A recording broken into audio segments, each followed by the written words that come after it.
Oke, sudah semua. Nggak kelas malamnya ya? Sebelah itu SMJ. Audio, TV monitor. Oh, belum ada suara. Oke, nanti di titik aja. Dan ikut ya. Ikut sampai berapa tak skip satu aja.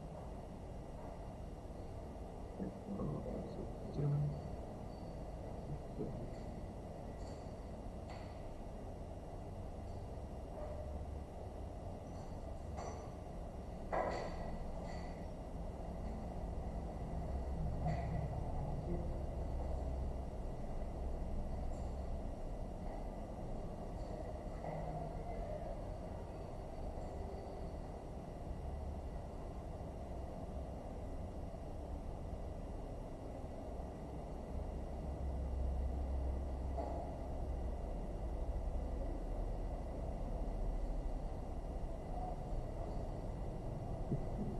Satu lagi sebentar.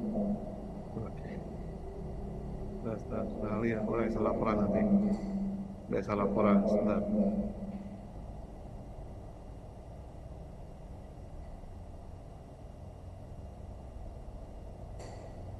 Tuh, itu. Bentar.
Bismillahirrahmanirrahim.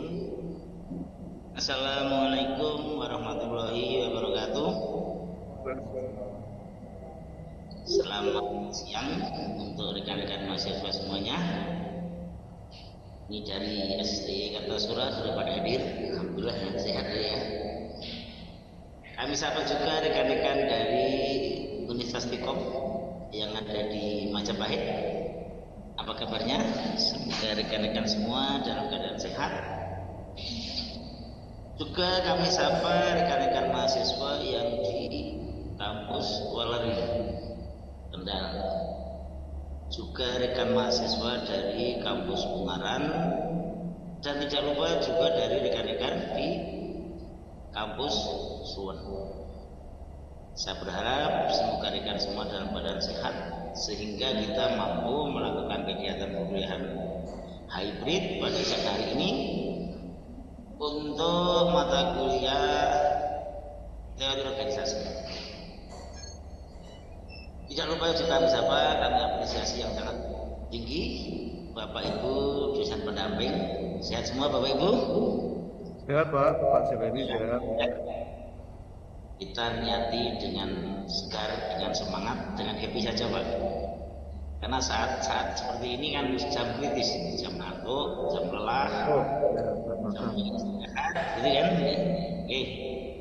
Baik rekan-rekan semuanya, rekan-rekan mahasiswa juga Bapak Ibu dosen pendamping. Pada kesempatan ini kita mengambil materi pembahasan tentang arti penting mempelajari teori organisasi. Saya berharap 3 pertemuan ini betul-betul menjadi dasar dari rekan-rekan mahasiswa semuanya. Insya Allah kalau saudara hanya ingin mencari nilai lulus tidak begitu sulit. Tapi saya berharap betul-betul jadi ilmu yang bermanfaat itu tidak hanya diukur dari nilai, nah, nilai ujiannya, tapi juga bagaimana implementasinya bermanfaat.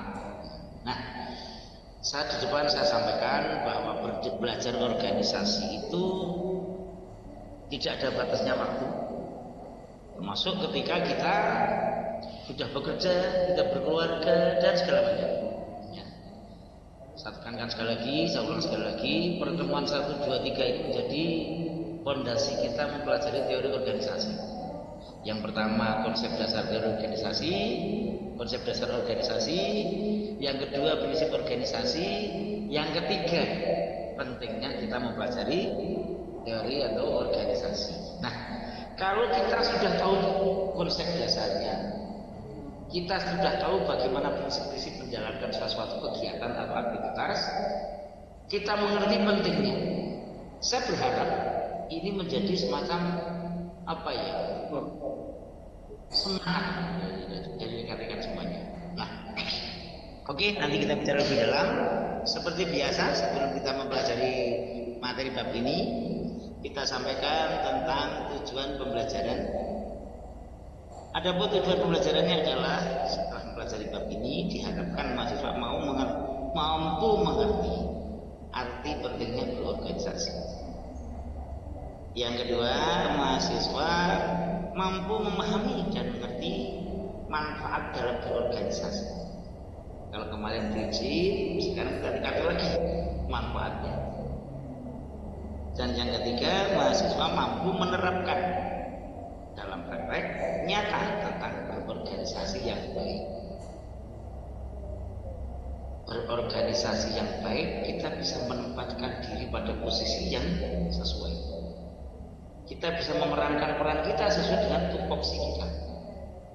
Kalau dalam sepak bola kita contohkan, jangan sampai kita penyerang tapi berperan sebagai kiper. Ya.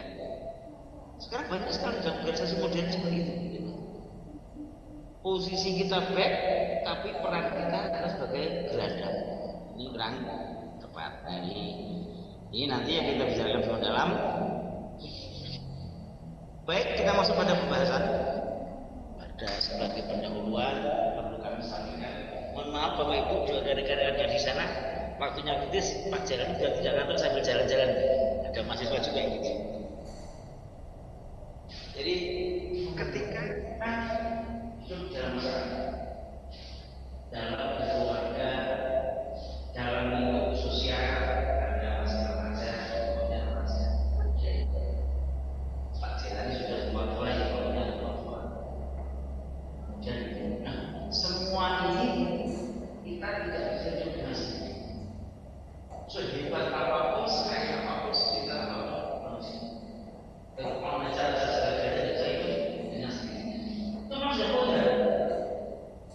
Di dalam kehidupan bermasalah tidak bisa terlepas dari suatu organisasi dan juga organisasi dipahami sebagai kelompok. Saya berada sama-sama. Yang banyak ada belajar yang baru. Yang kedua, tidak bisa manusia itu memenuhi kebutuhannya sendiri. Apabila kita punya uang banyak, kita punya kekuasaan banyak, kita bisa beli semuanya, tidak bisa. Semakin kita tinggi sosial kita, kebutuhan dengan orang lain semakin tinggi. Kenapa? Bos-bos itu memanfaatkan selain sebagainya. Mau melakukan dilayani, mau ini dilayani. Dalam dua konteks ini, yang pertama adalah kita tidak bisa terlepas dalam beban masalah yang bisa beri orang lain, organisasi. Yang kedua, bahwa dalam suatu keluarga atau negara, kita tidak bisa memenuhi kebutuhan kita sendiri. Sehebat apapun posisi kita. Nah, artinya apa? Bahwa organisasi telah diperlukan sejak hidup. Tetapi dalam praktek, dalam banyak definisi identitas organisasi, contoh organisasi sosial politik, ada beberapa orang termasuk Pak Jelani menganggap bahwa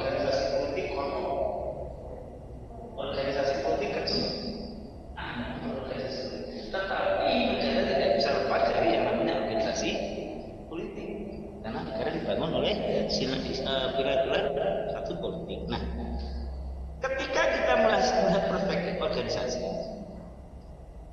kalau beneran tadi, kenapa kok kita perlu berorganisasi? Apa kira-kira? Ada yang lain? Ya, dari mana tadi? Dari cabang Majapahit? Ada yang mau jawab? Ayo. Tadi Pak Jadi sudah menyampaikan dari pendahuluan. Satu, ketika kehidupan kita, bahkan kita berkeluarga pun kita tidak bisa banyak organisasi. Kita hidup di lingkungan masyarakat juga seperti itu. Ketika kita masih kecil, kita pernah playgroup. Ketika anak-anak, kita masuk dalam kelompok anak-anak. Ketika remaja, kita masuk dalam kelompok remaja dalam tarunan, remaja masjid, remaja dan segala macam. Ketika orang-orang tua-tua seperti Pak Jerry masuk dalam kelompok orang-orang tua, RT, RW, atau juga di kelompok keagamaan. Pertanyaan saya, dengan begitu, mengapa tadi tidak dibuat alasan? Kenapa itu? Karena kita cukup hebat, sumber daya manusia cukup hebat. Kenapa kita buat organisasi?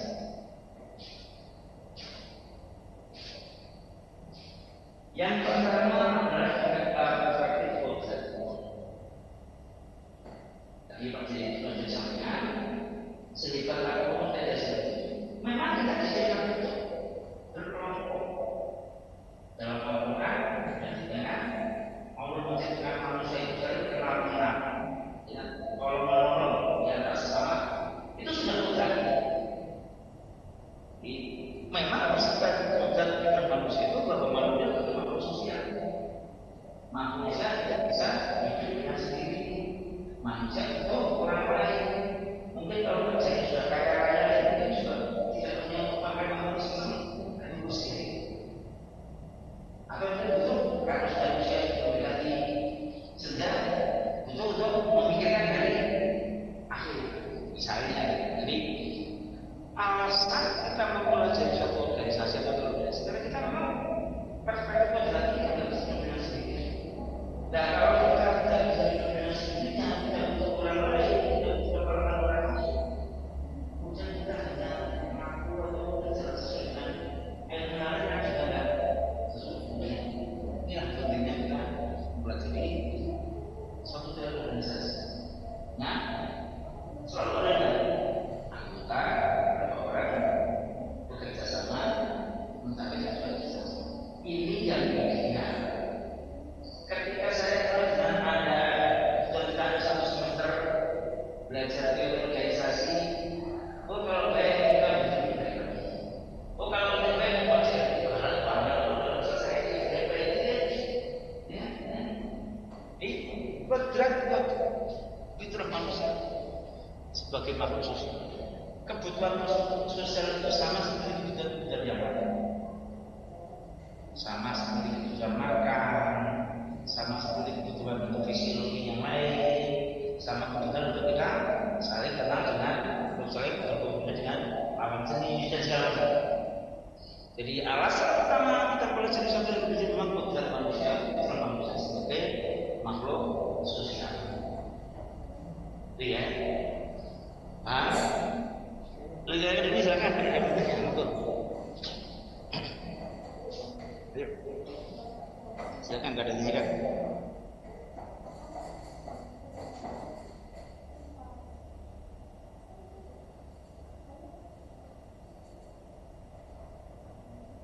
Yuk, monggo.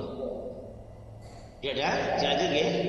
Nah, dalam alasan perspektif makhluk sosial tadi, makhluk sosial tadi, kita diciptakan dengan berbagai suku-suku.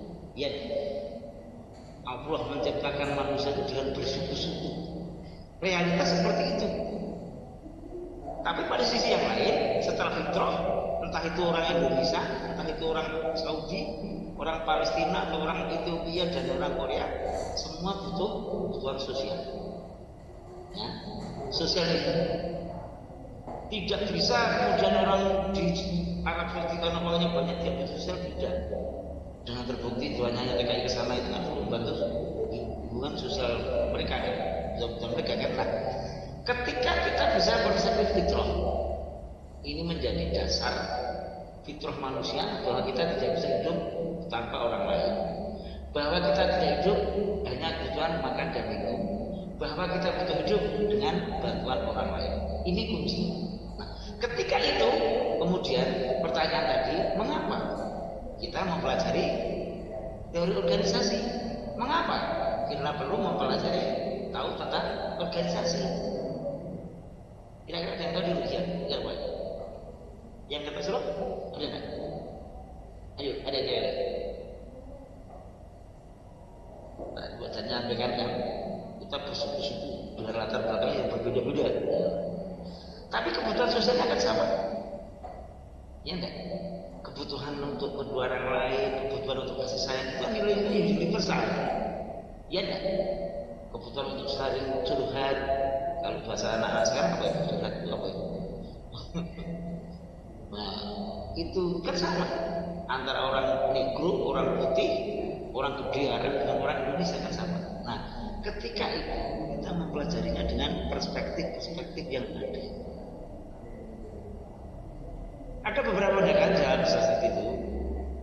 Yang pertama adalah perspektif sebuah sistem.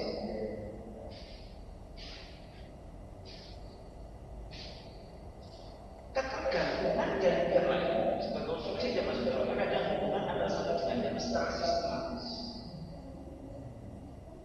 Kalau kita hubungan sosial kita, ya itu. Tetapi kita kan siapa yang akan kita cegah?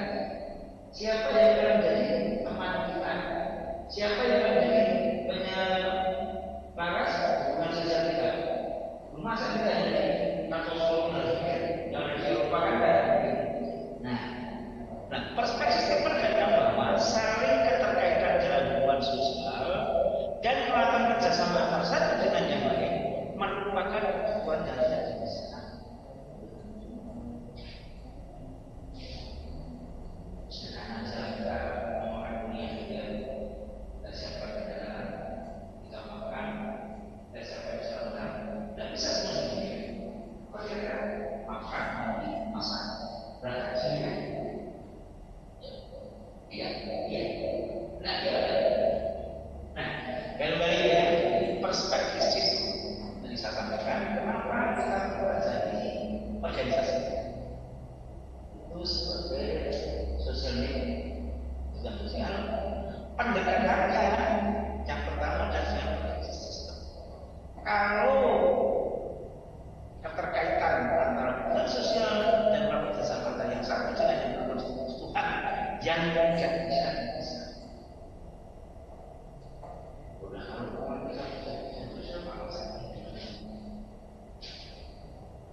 Meskipun nanti dalam prakteknya yang ada di video, tapi keterkaitan tetap ada. Dan tidak bisa hilang tidak dikatakan yang mana organisasi itu kontribusi. Kalau kita bicara tentang organisasi di ketergantungan antara satu dengan yang lain saling terkait dengan dirinya. Saya kembali kepada konsep organisasi kemarin. Kalau itu organisasi itu saling berkaitan. Tidak ada pemerintahan, tidak ada apa pemimpin. Paham ya? Itu yang pertama. Monggo kepada saya. Mereka.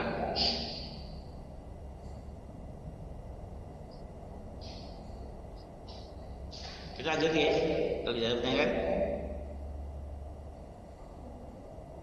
Ketika kita bicara tentang perspektif sistem, tadi kodrat, ya kan, bahwa fitrah kita adalah fitrah. Kemudian bagaimana perspektifnya kita mempelajari organisasi itu, kebutuhan organisasi itu, ini sebenarnya sudah kita sampaikan di pertemuan yang lalu, tapi tidak secara definitif begitu narasinya. Yang saya sampaikan. Yang pertama adalah untuk mempermudah dalam melakukan kegiatan bersama. Ingat, kita fitrahnya manusia butuh sosial. Secara sistem kita berhubungan dengan yang lain. Di sinilah disinilah kita butuh yang namanya organisasi. Agar apa? Mempermudah dalam melakukan kegiatan dengan yang lain. Oh, aku butuh pihak lain. Oh, aku butuh orang lain. Oh, aku butuh kerjasama. Tetapi yang namanya bekerja sama dengan orang lain tetap ada keterbatasan yang ada. Kita pahami dengan konsep tadi, perspektif sistem bahwa organisasi itu merupakan bagian dari sistem yang ada. Kita contohkan nikmat Allah tadi. Ada jari, ada ini, berlima ini. Ini kalau berlima beban betulnya kita ampun ya. Untuk pegang bisa, untuk salaman bisa, untuk dia bisa tinju. Tetapi mereka main satu-satu, tidak begitu optimal. Ingat. Kemudian yang kedua, membantu dalam mengembangkan di dalam lingkungan. Ketika kita bicara perspektif sistem, yang namanya kendaraan itu kan ada mesinnya, ada bodinya, ya toh? Kemudian ada ornamen yang lain. Meskipun tutup pentil itu hanya kecil, tapi kan bermanfaat sekali ya. Nah ini saya pada tutup pentil bodinya bagus, kendaraannya mesinnya oke, makan masih baru, tapi tutup pentilnya diambil, tidak ada anginnya, kok bisa jalan? Ya kan? Ingat aja, sederhana aja. Ini pengembangan diri. Meskipun hanya tutup pentil, tapi juga punya fungsi yang vital. Yang ketiga, membantu dalam pemenuhan kebutuhan sosialnya jelas. Kita berorganisasi memang untuk pemenuhan kebutuhan sosial. Dan yang keempat, agar dalam melakukan organisasi lebih efisien. Tadi contohnya tadi ini, wah ada ini bisa. Anda bisa ini, apa ini, satu ini juga wah ada begitu efisien. Juga wah, tapi kita berlima, pegang, wah, ambil ini juga, oke, ya gitu. Di berorganisasi itu akan bukan divisi. Contoh sederhana, ketika saudara berorganisasi itu belajar diri sendiri, saudara belajar di internal, dan saudara belajar di lingkungan yang akan datang atau lingkungan eksternal. Aku kuliah di STkom, di Universitas STkom, saya harus bagaimana? Ini organisasi yang baru dibandingkan dengan organisasi yang ada di rumah atau organisasi Anda ketika saya masih di SMA, ya kan? Ini, nah kalau sudah seperti ini aturannya seperti apa di STkom? Kira-kira teman-temannya seperti apa? Sistem perkuliahannya seperti apa? Dosen-dosennya seperti apa? Ini penyesuaian ini. Kemudian pertanyaan kalian, saya harus bagaimana untuk mencapai tujuan yang diharapkan? Maksudnya lulus dengan dari STkom atau STkom dengan baik dan kualitas bla bla bla bla bla kan begitu kan? Dalam melakukan kegiatan organisasi yang lebih efisien. Anda bisa bayangkan ketika punya cita-cita, Anda pikir benar kemarin tidak ada jelasnya. Sebenarnya aku bisa kuliah di mana sih? Harus di mana? Harus bagaimana kan? Anda bersyukur kalau Pak Jailani dulu belajar organisasi itu semester 5, Anda semester 1, yang benar-benar fresh. Anda harus gunakan kemana? Harus bagian kemana? Nanti terserah Anda. Kita lanjut. Yang kelima, alasannya adalah mempermudah dalam melakukan pekerjaan bersama. Jelas. Ketika Anda belajar dengan sendiri, belum apa-apa sudah dibedah pacarnya, ya, ketika masih belajar, minta tolong ibu. Tetapi ketika berorganisasi dalam satu kampus, Anda lebih fokus. Anda lebih fokus pekerjaan. Tujuannya ya memang sambil ada bermain jelas, tapi tujuan utamanya akan belajar. Tapi jenjang pendidikan yang sesuai dengan diharapkan kan, mempermudah dalam melakukan pekerjaan bersama. Itu contoh sederhana ketika di lingkungan saudara. Contoh yang lebih konkret misalnya Anda dalam satu kelompok di lingkungan saudara di Karang Taruna misalnya. Anda bisa bayangkan ketika anggotanya 30 orang tidak dibentuk dalam satu wadah organisasi Karang Taruna apa? Kamu apa namanya? Oh, dari namanya kanak-kanak itu. Oh, itu karena kamu ikat. Oh, tujuannya begini. Karena apa? Dinamika dalam satu organisasi mesti sangat dinamis. Ketika masuk mungkin belum begitu apa-apa. Tapi begitu masuk kadang juga jadi nggak ada lagi ada. Makanya kalau saudara lihat ini belok sedikit memang ya, tokoh-tokoh yang pakai baju oranye itu dulunya juga orang hebat. Belum punya kekuasaan dia orang-orang hebat. Saya tahu betul orang Subhan itu orang hebat. Orangnya itu kan ya, Apa Pak? ya kakak doktor, profesor, doktor, Apa itu? Jadi berorganisasi itu memang yang namanya bekerja sama, membantu organisasi untuk tujuan bersama itu sangat dinamis. Berangkatnya kurang bantu, kurang pintar sudah dikit banyak. Tapi berangkatnya baik, jadi kurang baik juga tidak sedikit. Ini pertemuan 1-2 ini saya berharap betul karena Pak Jani sudah sangat panjang berdiskusi belajar tentang organisasi dengan rekan-rekan mahasiswa. Saya berharap pertemuan 1-2-3 ini benar-benar saudara cermati betul. Yang pertama adalah konsep besar definisi organisasi. Yang kedua prinsip-prinsip berorganisasi.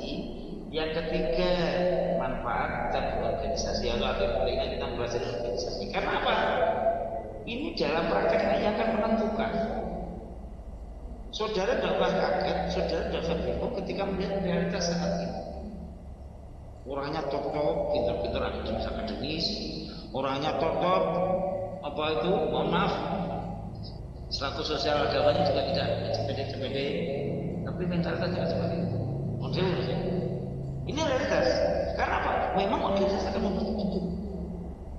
Nah kalau 3-1-2-3 ini sudah pahami, oh begini tuh. Akhirnya apa harapan saya? Saya berharap rekan-rekan mahasiswa semua yang ada di Universitas Tekom maupun STKOM, saudara sudah begini. Karena apa? Nanti rekan-rekan mahasiswa akan masuk dalam suatu organisasi yang sangat kompleks, yang penuh intrik. Ketika saya berharap pertemuan 1-2-3 saudara masih ingat Jailani, oh Pak Jailani kayak gitu, harusnya saya begini gitu. Di saya kemarin belajar berorganisasi karena mohon maaf waktu itu dosen saya hanya iyalah, saya hanya iyalah ketika saya masuk dalam konteks organisasi partai politik, oh tidak dihapus. Hal itu pikir, menengkel kawan kan, lawan kan gampang, tebak atau sebagainya. Terakhir kawan itu sulitnya bilang, dan ternyata Jailani pernah pengalaman seperti itu ya.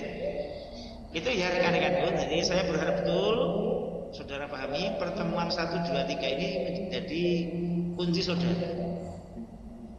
Kunci dalam arti begini. Oh berorganisasi itu adalah kumpulan dari beberapa orang. Ulang-ulang sekali lagi. Oh prinsip begini. Oh manfaat atau harus berorganisasi. Ternyata kok seperti ini. Nah ini yang menjadi catatan penting saya di sini. Ternyata kok begini.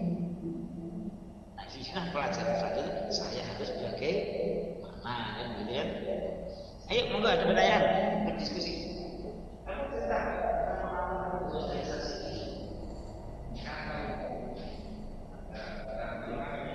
apa ini? Kamu gak enak. Apa yang bisa kamu lakukan?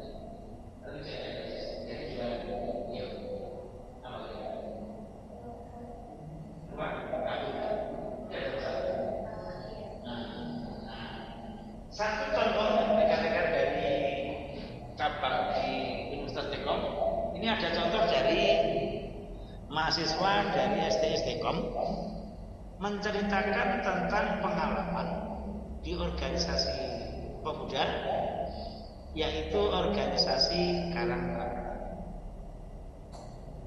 Kasusnya adalah ketuanya lari kabur, mesti ada persoalan. Karena kabur mesti ada persoalan. Nah, dari 3 pertemuan kita hari ini bisa kita ambil hikmah. 1, mentalitas ketuanya tidak begitu baik. Entah itu kejujurannya, entah itu tanggung jawabnya, entah itu kemampuan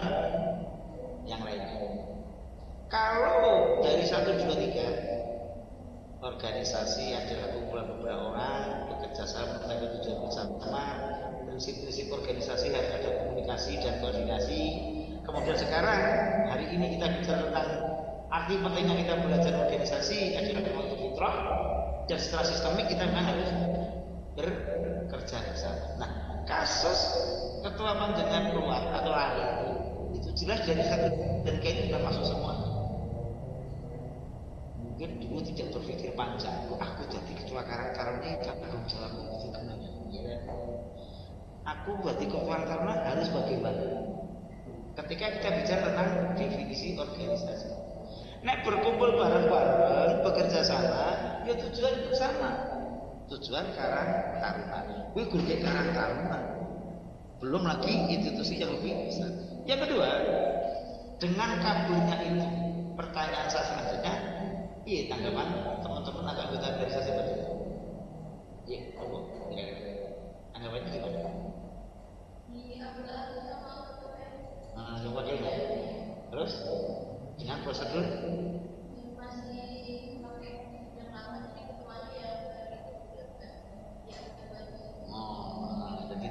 caretaker namanya, caretaker. Nah, disinilah ini arti pentingnya kalau Pak Jalani saya bertemu saya berikan tujuan belajar adalah menerapkan tentang ilmu itu dalam praktek berorganisasi. Nih, terkadang ketuanya lalui, ketuanya pergi karena ada masalah, anggota bergendeng. Nambah nabi dosa, ya kan? Suzon, muni-muni nyalahin orang nyalahin kan begitu kan? Harusnya jangan begitu. Jangan bagus. Iki bagi, kenapa? Balik kepada konsep organisasi ini untuk kita bersama. Kalau tidak beres ya harus kita beresin bersama-sama. Mekanisme sesuai dengan aturan yang ada. Kalau di dalam kalau paling tidak rapat, ya kan diselesaikan. Tetapi kalau di organisasi yang lebih rumit dengan anggaran dasar dan anggaran rumah tangga yang sudah baku, organisasi politik misalnya tidak sederhana itu. Nah nanti kalau di politik intinya sudah lain lagi. Bagus, di satu contoh ini mungkin rekan-rekan dari Universitas Hikam ada yang disampaikan contoh juga misalnya kasus ataupun pengalaman berorganisasi di lingkungan saudara. Ada misalnya organisasi kemasyarakatan, organisasi kemudaan, agar pertemuan 1, 2, 3 ini lebih aplikatif gitu kan. Ini menurut saya menjadi fondasi betul. Bagaimana organisasi, apa prinsipnya, dan apa manfaatnya. Nah, habis itu kita nanti bicara dinamika, budaya, dan segala macam nanti. Monggo kalau ada yang disampaikan dari cabang.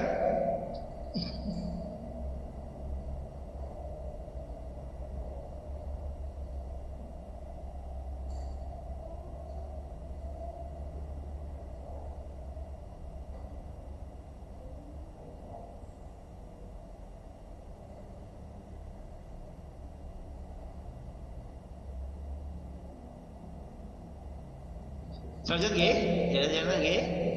Nah, sekarang ini pentingnya Pak Jalani cerita tentang fitrah manusia, kita manusia sosial. Pak Jalani tentang kita tentang perspektif sistematik, sistemis saling terkait. Contohkan dengan 5 jari tadi. Nah, sekarang kita pada punya apa toh itu manfaat berorganisasi? Manfaatnya kumpul rapat-rapat, apalagi kan di organisasi partai politik mudah. Kalau sekarang sudah ada dapil itu lebih enak. Tahun 99 itu Pak Jalani wah semangatnya jamaah itu tidak ganti diri. Habis mobil, habis sawah, tapi itu pengalaman, ilmu yang mahal tidak apa-apa. Manfaat kita berorganisasi yang pertama adalah membantu mempermudah dalam pencapaian tujuan. Ini teori ideal ya. Kalau kita salah dalam berorganisasi, ya contohnya kayak politisi gagal Pak Jalani. Saya itu berpikir syukur pada Allah yang tidak ada di situ.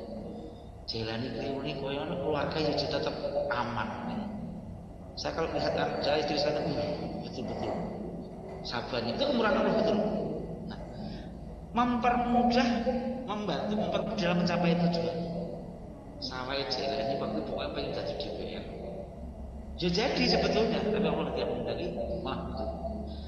Kalau dalam konteks teori kita belajar ini mempermudah dalam pencapaian tujuannya, itu kebanyak di organisasi formal perusahaan misalnya, dalam peneliti karir. Kalau saudara ingin jadi direktur bank tapi saudara kerjanya petani kan nggak nyawa. Nanti saudara malah organisasi perbankan. Kalau saudari dan banyak sekali organisasi sekeliling kita. Terus selanjutnya adalah kenapa orang-orang pada kaya, orang-orang bersukses dalam segala aspek, di materi, di bisnis, segala macam, ijek ke royo-royo berkelompok. Bahlil itu dulu kan sudah gede. Kenapa tidak berarti ketua umum Partai Golkar?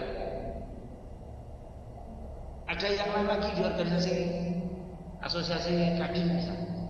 Udah konglomerat, kenapa orang bisa jadi kadin misalnya, atau gapensi dan segala macam. Nah, ini adalah untuk mempermudah dalam pencapaian tujuan. Saya sudah punya usaha, ketika saya masuk dalam kadin, akses bisnis saya akan lebih banyak. Ketika saya negosiasi akan lebih mudah.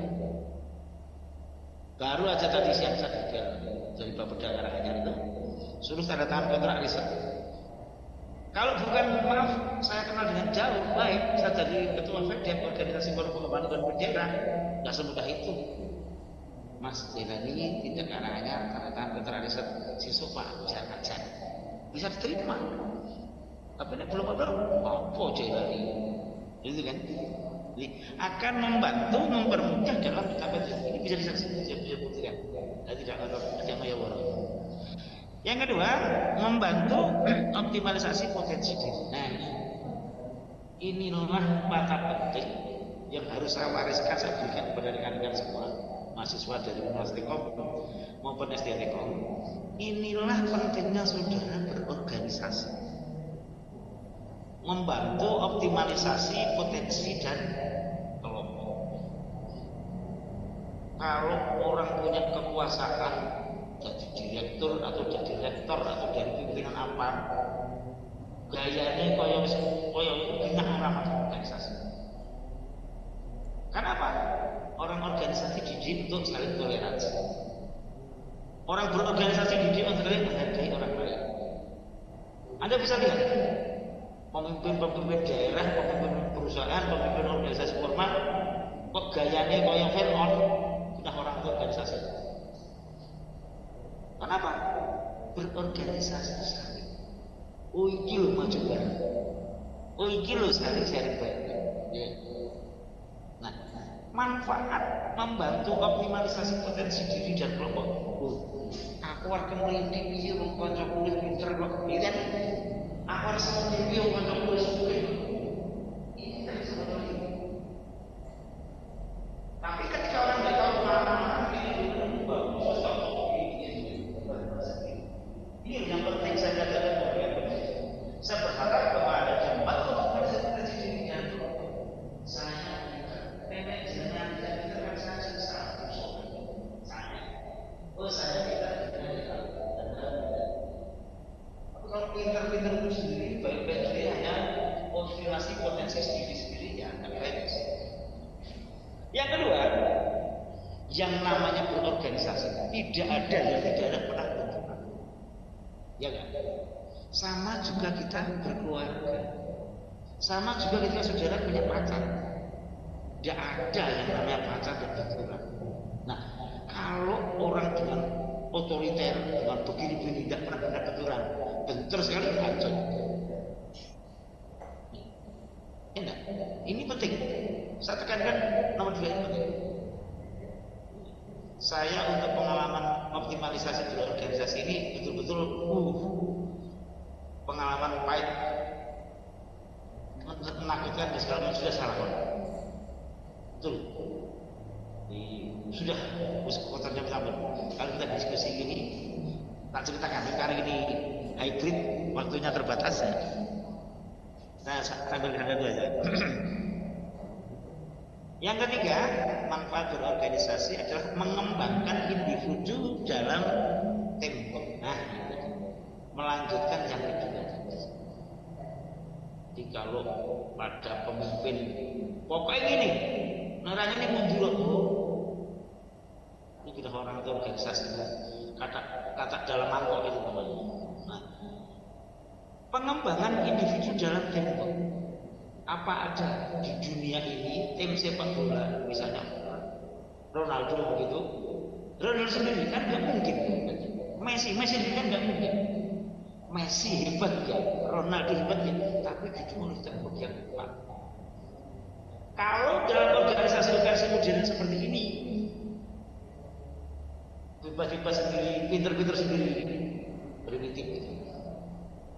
Berorganisasi harus potensi individu dikembangkan, iya, tapi kerja tim adalah utama. Tadi saya contohkan, Arpo tutup pentil ya, hebatnya kendaraan sehat, mesinnya oke, bensinnya beres, bodinya bagus, saya nggak lupa ya sehat, tapi bensinnya diambil bensinnya gemes. Apa bisa jalan? Itu satu contoh Anda saya ingat. Sekecil apapun dalam satu organisasi, manfaatnya ada. Tutup pentil aja, nggak selesai, nggak bisa jalan apa-apa kan? Di pengembangan individu dalam tembok itu penting. Inilah pentingnya jalan organisasi. Dan berorganisasi menyanyi diri ya wes hasil organisasi gitu kan? Sebenarnya contoh tadi. Ini saya betul-betul berharap Anda bisa contohkan pada Pak Jelen ini di lingkungan saudara, di tingkat lokal, di tingkat kampung saudara, di tingkat nasional, di tingkat regional, orang-orang top dalam memimpin bidangnya adalah orang-orang yang matang dalam organisasi. Udah selesai. Mas Anies, mantan ketua HMI itu Anies Baswedan, Partai Randewi sudah diberhentikan, partai-partai gede kesana. Dia orang akademisi betul. Orang internal betul, atau betul, seiranya Anies, ya itu contoh. PDI yang berrival pun mengajak, meskipun hanya lip service, ya. Anda bisa lihat, bicaranya pejabat-pejabat publik itu orang yang matang berorganisasi bisa dilihat. Ini satu contoh manfaat dalam pengembangan itu dalam tembok. Manfaat yang selanjutnya adalah dapat menumbuhkan kreativitas dan motivasi. Kebetulan Pak Jalani juga ngajar ekonomi kreatif. Kreativitas itu tumbuh dalam segala aspek apapun. Itulah kemuliaannya Allah. Sama juga seperti makhluk sosial. Manusia yang lahir itu diciptakan oleh Allah dalam kondisi fitrahnya kreatif. Adam dan Hawa itu kreatif. Adam butuh Hawa, Hawa butuh Adam. Adam butuh pengembangan, Hawa juga artinya kreatif. Kenapa? Ada kebutuhan untuk hidup bertahan. Dalam berorganisasi, kreatif itu utama. Tapi tolong jangan dicermati, kreatif ada kopi. Kreativitas itu adalah natural. Kreativitas itu adalah sosial. Tapi kalau kopi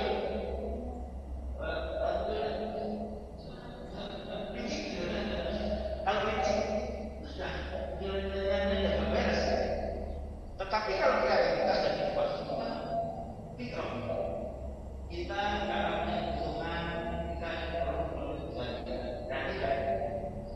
dalam organisasi itu organisasi ini kok terjadi tidak desa kebutuhan orang ini bagaimana kita untuk organisasi yang bisa ini ketua kuliah dari ini ketua kayak coba ini kreativitas, inovasi selalu dibutuhkan dalam organisasi sama dalam kita berorganisasi inovasi sebetulnya ada naik ada turun. Ini perlu ada inovasi.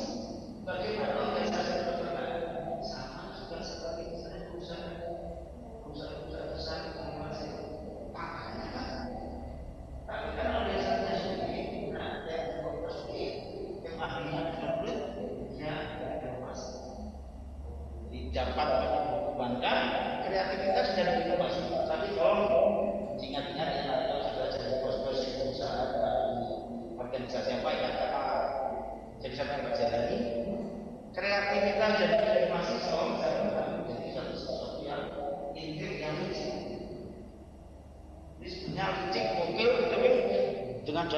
solidaritas ini yang menjadikan sesuatu yang baik. Kemudian yang kelima adalah membantu keberlanjutan usaha dalam kelompok dan kerjasama. Ini kalau ini secara spesifik itu untuk tadi saya sampaikan perusahaan-perusahaan. Perguruan tinggi swasta ada asosiasi perguruan tinggi namanya APSI, Asosiasi Perguruan Tinggi Swasta. Ini untuk saling sharing, saling melengkapi, saling curhat, saling take and give, semuanya untuk dapat berkembang lebih bagus. Ada asosiasi pengusaha muda, ini lebih membantu keberlangsungan usaha. Kalau dulu zaman-zaman saya masih kuliah itu asosiasi pengusaha itu untuk corongnya pemerintah waktu itu Orde Baru. Bagi proyek itu berdasarkan organisasi itu, sehingga ada klan-klan, ada kelompok-kelompok waktu dulu. Organisasi selalu berkembang dan dinamis. Itu rekan-rekan mahasiswaku semuanya. Sekali lagi saya tekankan sekali lagi, pertemuan 1, pertemuan 2, pertemuan 3 ini menjadi fondasi kita dalam belajar dari organisasi. Harapan Pak Jelani saudara tidak hanya dapat nilai A atau AB, tapi bisa menerapkan organisasi dalam kehidupan saudara. Karena apa? Keberhasilan dalam menerapkan organisasi yang benar ya, itu akan memacu karir, akan mendorong karir saudara, profesionalisme saudara. Asalkan tidak pukil ya, pukil intrik justru Pak Jelani. Itu rekan-rekanku semuanya. Jadi terima kasih. Menarik untuk kita belajar organisasi itu dengan cara-cara lingkungan sekitar kita lah, agar kita akan mudah mengingatnya. Monggo sebelum kami akhiri di sesi ini ada pertanyaan dulu, silakan. Monggo yang di Universitas Telkom. Ya ada? Kalau tidak ada, saya sebagai penutup closing statement, karena ini kita bicara tentang arti pentingnya berorganisasi, saya ingin memberikan cerita positif tentang berorganisasi. Saya punya kenalan dan saat ini masih, apalagi junior saya jauh usianya. Dia meniti karir di pendidikan di Solo lah, Yayasan Islam Berpadu di tempat. Dia berorganisasi ketika saya masih kuliah S2 waktu itu. Dia masih kelas 1 MAN Surakarta. Berorganisasi karena dia konsisten dari sekolah agama ngurusin TPK. Sejak dia kelas 1, ini nyata, saya tidak tahu ya, orang sekarang di Solo 3 orang ya. Sejak kelas 1 MAN Surakarta sampai sekarang sudah mau juga S3, tetap konsisten di lembaga TPA. Nah, adakah kolega begitu menemui saya, Pak ini organisasi apa? Ini dunia. Kebetulan ya karena sudah panjang lama waktunya, kita kan saya diskusi banyak, sharing begitu. Saya baru tahu tentang keberhasilan dalam hal karir yang hanya diinspirasi atau disupport dia mengelola TPA di masjid kami. Nah, perjalanan selanjutnya ternyata lembaga pendidikan yang satu grup dengan jumlah sekolah SD, SMP, TK sampai SMA yang sudah banyak itu, corporate koordinatornya adalah dia. Aku heran dengan aset berpuluh-puluh miliar begitu dia bisa. Katanya, Mas, aku dikabari katanya jangan jadi gini. Saya karena satunya dia kepala SMA itulah sampai padu.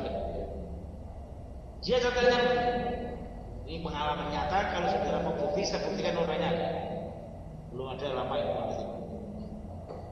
Pak, saya alhamdulillah dulu didorong Pak Jailani selaku senior saya untuk istiqomah berorganisasi.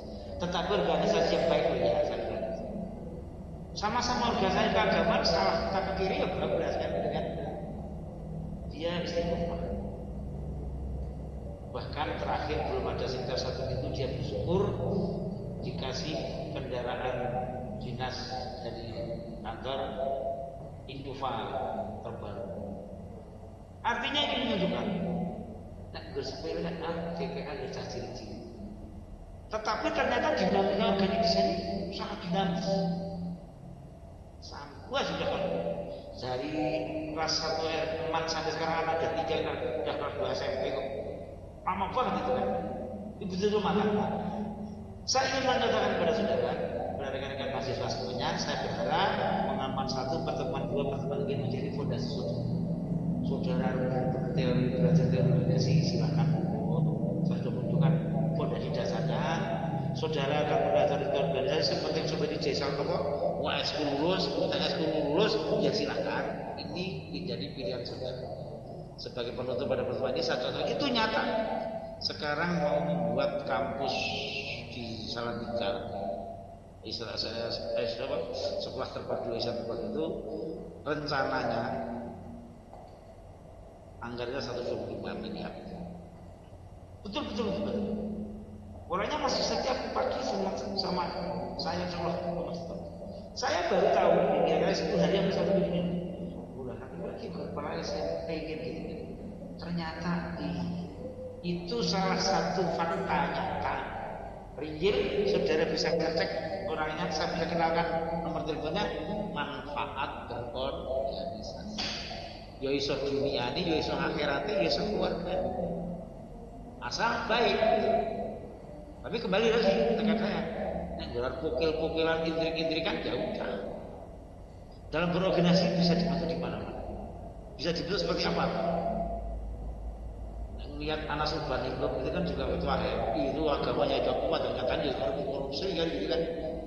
Itu makanya jadi juga maki kalau menjadi JPR juga jadi akan menjadi kan korupsi mungkin. Itu rekan-rekanku sebagai penutup tadi saya contohkan kalau saya biasanya saya berikan closing statement tentang materi karena materi saat ini adalah manfaat berorganisasi. Kita contohkan best practice kan. Boleh best practice Pak Jailani tidak terlalu sombong. Saya teman aja. Itu sebagai akhir pada pertemuan, setiap pertemuan saya berikan evaluasi ya. Ini untuk diskusikan sendiri. Tidak harus dikumpulkan, berdiskusi dengan teman, berdiskusi dengan senior, senior misalnya. Kalau ada kendala, ada hambatan baru kontak Pak Jailani. Seperti biasa buku ini sebetulnya 4 ini saya tambah 1 tambah 2 lagi ya. Buku ajarnya Pak Jailani buku bagus. Sama buku textbook. Silakan rekan-rekan dulu kalau ada ditanyakan, monggo. Tidak? Wah, ini ya sudah cukup 1 jam ini. Kalau tidak ada, kami ucapkan banyak terima kasih dan apresiasi kepada rekan mahasiswa semuanya. Sehat selalu, tetap semangat. Juga tidak lupa ucapan terima kasih kepada Bapak Ibu dosen pendamping. Alhamdulillah, Bapak Ibu kita bisa bersama lagi. Semoga tetap istiqomah sampai akhir pertemuan yang ke-15. Akhir kata dari kami banyak kekhilafan, banyak kesalahan, kami mohon maaf. Kami akhiri kalau ada pertanyaan. Assalamualaikum warahmatullahi wabarakatuh. Waalaikumsalam. Terima kasih Pak. Ya sama-sama. Sama-sama. Sehat semuanya. Amin.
Oke.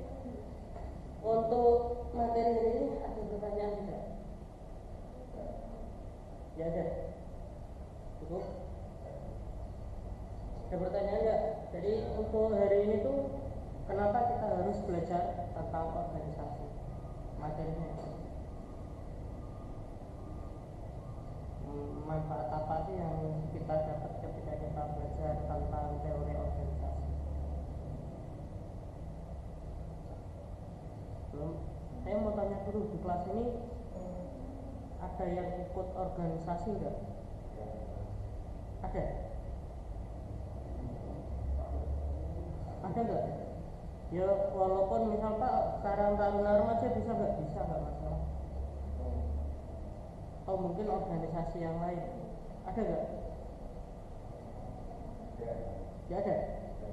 Siapa? Organisasi apa?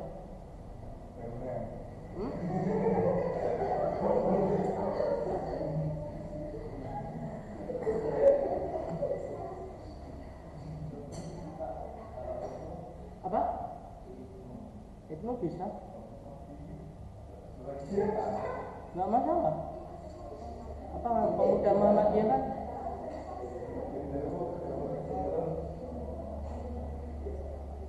Ada lagi?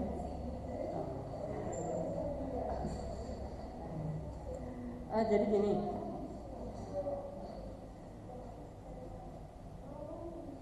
mungkin untuk yang belum ikut ya, yang belum pernah sama sekali ikut organisasi ada nggak? Sama sekali.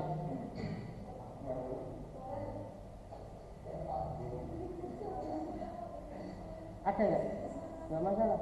Kalau ada Pak, saya belum pernah.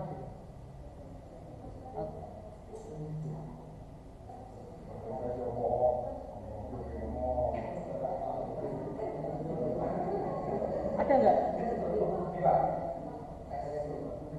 Belum pernah ikut organisasi sama sekali? Pernah? Ikut apa Mas?